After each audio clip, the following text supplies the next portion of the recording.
Assalamualaikum warahmatullahi wabarakatuh. Selamat datang kembali ya teman-teman KPPS tentunya di Bimbila Channel. Kali ini kita akan berbagi informasi terkait dengan apa saja sih tugas KPPS setelah penghitungan suara berlangsung. Yuk simak video sampai akhir. Jangan lupa yang baru bergabung menemukan channel ini, silahkan bisa diklik subscribe. Jangan lupa bunyikan lonceng notifikasinya agar selalu mendapatkan update terbaru dari kami di Bimbila Channel. Oke, langsung saja teman-teman, kita mulai dari setelah rapat penghitungan suara. Ketua KPPS dibantu oleh anggota KPPS ke-6 dan ke-7 menyusun, menghitung, dan memisahkan apa saja. Yang pertama adalah surat suara yang sudah diperiksa dan suaranya dinyatakan sah untuk masing-masing paslon, diikat dengan karet 25 lembar, per 25 diikat, 25 diikat. Yang kedua untuk parpol dan calon anggota DPR diikat dengan karet per 10 lembar.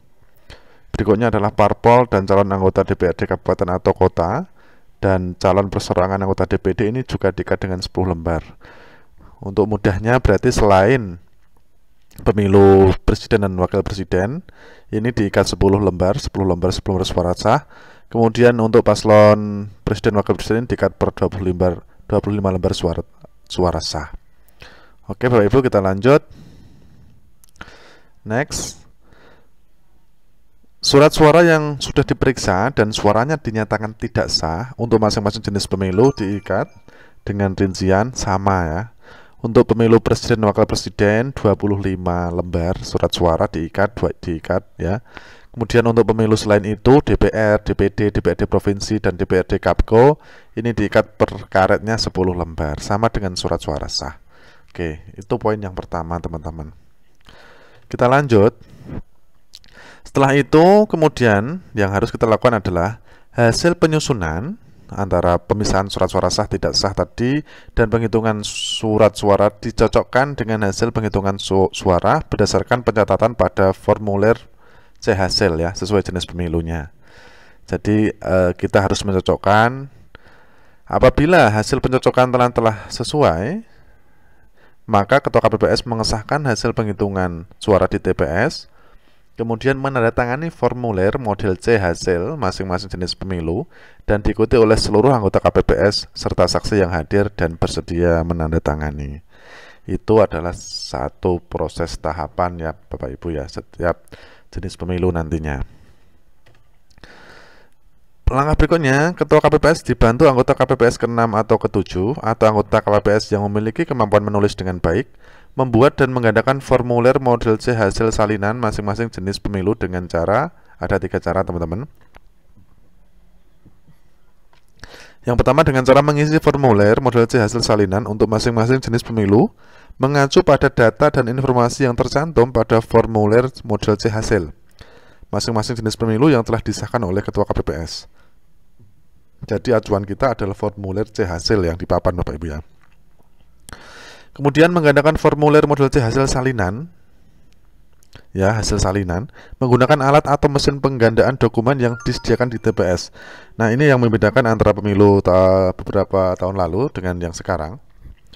Kalau sekarang kita harus memang menyediakan printer scan print dan juga laptop di dalam TPS. Karena apa? Itu surat suara, C hasil, apa saja itu tidak boleh keluar dari TPS Bapak Ibu ya.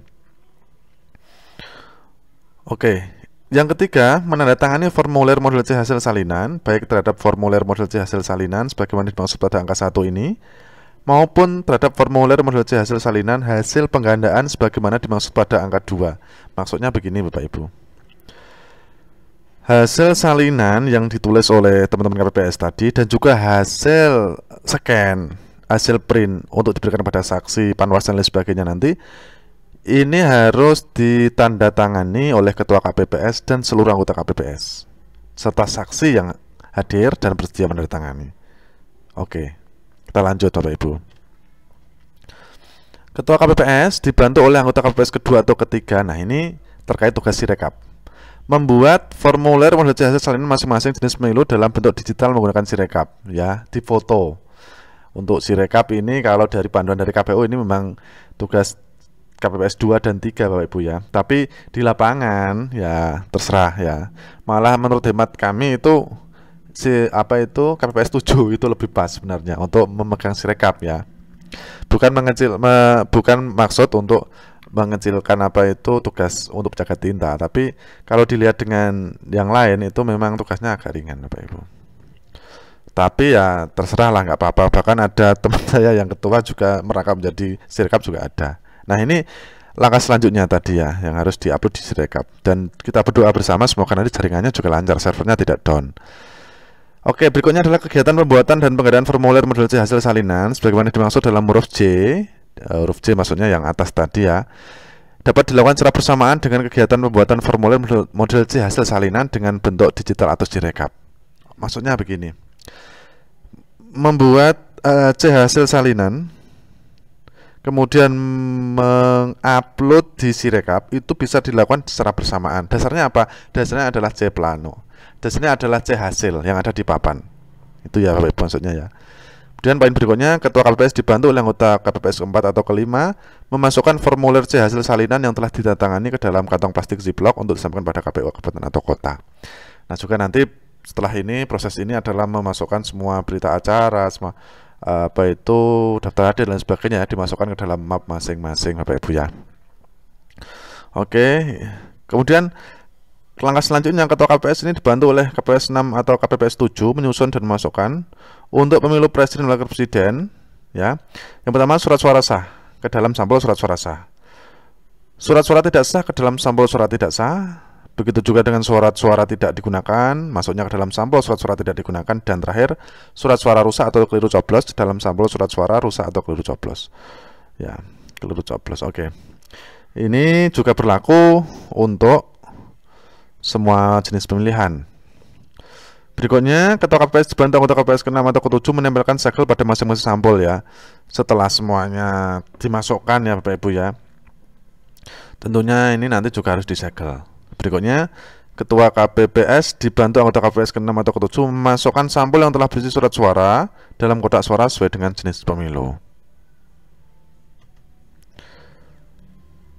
Ketua KPPS memastikan sampel formulir salinan berita acara dan sertifikat hasil pemungutan dan penghitungan yang disampaikan kepada PPS tidak dimasukkan dalam kotak suara. Ya, ini harus dipastikan. Yang untuk PPS jangan dimasukkan ke dalam kotak suara. Tapi sampel formulir salinan berita acara, sertifikat hasil pemungutan dan penghitungan ini selain untuk PPS dan BPK dimasukkan dalam kotak suara.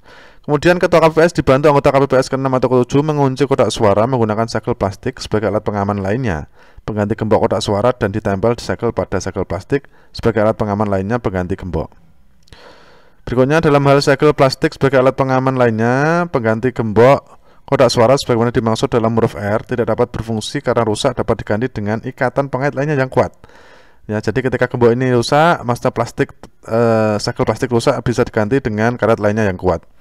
Aman dan proporsional mengunci kotak suara berlapis duplek. Berikutnya Ketua KPPS dibantu untuk KPPS ke-6 atau ke-7 menempelkan masing-masing satu keping segel pada lubang kotak suara untuk setiap jenis pemilu telah perhitungan suara sebagaimana dimaksud dalam huruf R yang atas tadi ya Bapak Ibu ya. Oke, demikian Bapak Ibu step by step langkah-langkah yang harus dilakukan. Sekilas ya, ini tidak secara detail memang yang harus dilakukan setelah pemungutan suara. Semoga ada manfaatnya. Kurang lebihnya mohon maaf. Wassalamualaikum warahmatullahi wabarakatuh.